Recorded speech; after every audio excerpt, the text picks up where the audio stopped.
नमस्कार. आज होती होळी. आता नेमकं काय नैवेद्य बनवावा खूपच कन्फ्युजन होतं. कारण की पुरणपोळीचा स्वयंपाक बनवला तर कोणी जास्त खात नाही आणि आज बनवला की लगेच चतुर्थीच्या दिवशी सुद्धा बनवावा लागतो. कारण की त्या दिवशी चतुर्थीचा थाट असतो. मग त्या दिवशी तर कंपल्सरी बनवायचीच असते.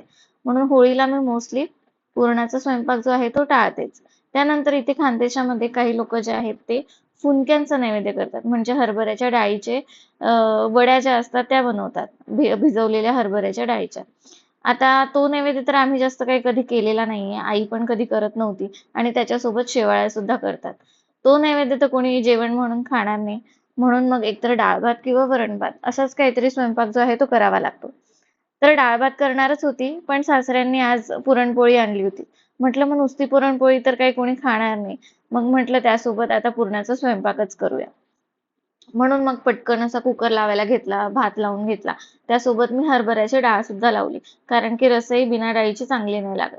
म्हणून मग डाळ डाळ आणि भात असं दोघंही कुकरला लावून घेतलं. त्यानंतर पटकन मसाला जो आहे तोही तयार करायला घेतला. त्यानंतर मग भज्यांचं पीठ जे आहे तेही मोडून घेतलं आणि पटकन जे आहे स्वयंपाकाची तयारी करायला घेतली. त्यानंतर थोडं तळण काढायचं होतं तेही काढून घेतलं. भजेही व्यवस्थित काढून घेतले.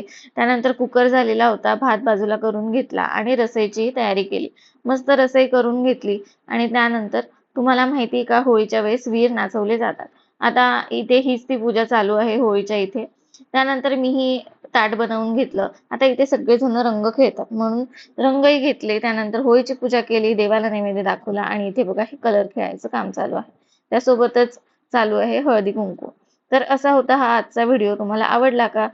आवडला असेल तर लाईक करा, शेअर करा, सबस्क्राईब करा. भेटूया उद्या. बाय.